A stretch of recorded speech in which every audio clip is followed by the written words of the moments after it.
আর 26-এ উল্টো খেলা হবে। তার আগে ভোটার লিস্টের খেলাটা সামলান। নতুন মিশন শুরু করলেন। ইলেকশন কমিশনের SIR এর খেলাটা মমতা ব্যানার্জি আগে সামলান, তারপরে খেলতে যাবেন। আমাদের মঞ্চে যে চারজন স্বেচ্ছাসেবক আছে তাদেরকে বলছি মঞ্চ থেকে চেয়ারগুলোকে নামিয়ে দিতে। আমাদের স্বেচ্ছাসেবকদেরকে একটু সবাই এক জায়গায় জমা হয়ে যে সমস্ত স্বেচ্ছাসেবক আছে মাতরম বন্দে মাতরম বন্দে মাতরম বন্দে মাতরম বন্দে মাতরম।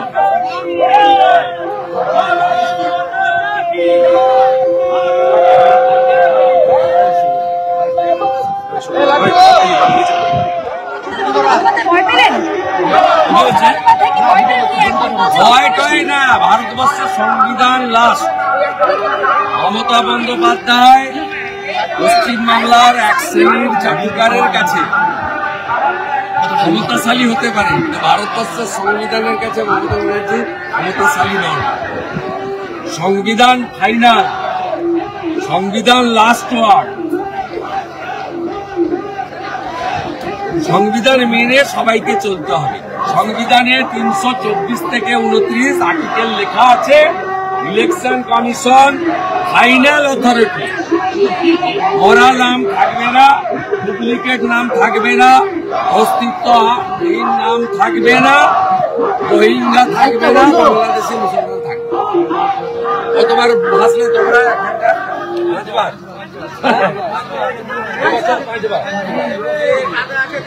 14 বছরে মমতা কতবার ডুবালো?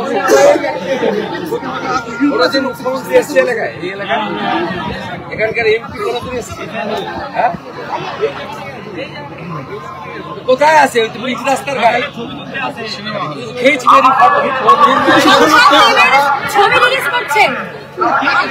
ছবি রিলিজ করলো।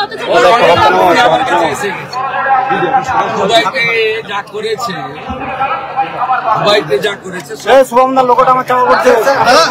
দাদা, আজকে স্বাধীনতা দিবসের সরকারি অনুষ্ঠানে মুখ্যমন্ত্রী বলছেন খেলা হবে, স্লোগান দিচ্ছেন।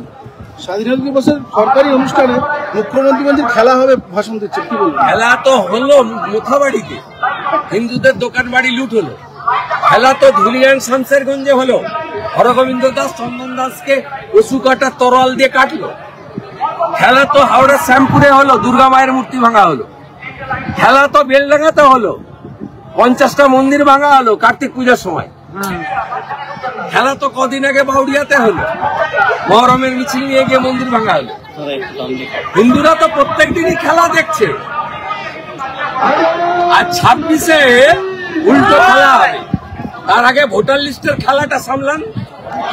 নতুন মিশন শুরু করলেন। ইলেকশন কমিশনের SIR এর খেলাটা মমতা ব্যানার্জি আগে সামলান, তারপরে খেলতে যাবেন। নরেন্দ্র মোদী দেশের জনবিন্যাস বদলে ফেলা হচ্ছে। আমি অলরেডি সব সভাতেই বলছি যে প্রধানমন্ত্রী আজকে আমাদেরকে ডেমোগ্রাফি চেঞ্জ নিয়ে যে সমীক্ষা এবং যে বিশেষ উদ্যোগ দিয়েছেন, আর অনুপ্রবেশকারীদের ভারত থেকে হটানোর স্লোগান দিয়েছেন, এটা আমাদের কাছে সবচেয়ে বড় পাওনা। নেশন ফার্স্ট, দেশকে রক্ষা করতে হবে। মমতা ব্যানার্জি 540 কিলোমিটার এলাকায় ভেড়া দেওয়ার জন্য জমি দেয়নি, তাই বাংলাদেশ থেকে রোহিঙ্গা আর বাংলাদেশি মুসলমানরা এসে আমাদের জমি নিচ্ছে। প্রধানমন্ত্রী স্পষ্ট বলেছেন, আমাদের বেটি বাহিন, আমাদের বোন এবং আমাদের কন্যাদেরকে আঙুল তুলছে এরা লাভ জিহাদের নামে। আদিবাসী এলাকার এই লাভ জিহাদের মাধ্যমে আদিবাসীদের জমি পর্যন্ত দখল করছে এই অবৈধ অনুপ্রবেশকারীরা। প্রধানমন্ত্রী বলেছেন, আমাদের আজকে স্বাধীনতা দিবসের বড় পাওনা।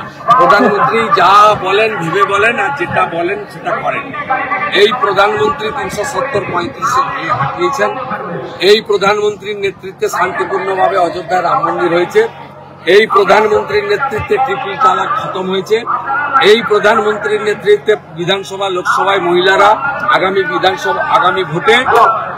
সংরক্ষণ পেয়েছেন 33%।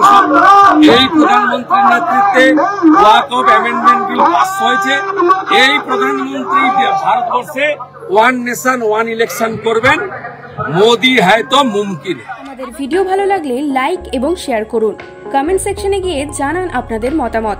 আরও ভিডিও পেতে আমাদের চ্যানেল সাবস্ক্রাইব করুন এবং প্রতি মুহূর্তে খবরের আপডেট পেতে প্রেস করুন বেল আইকন।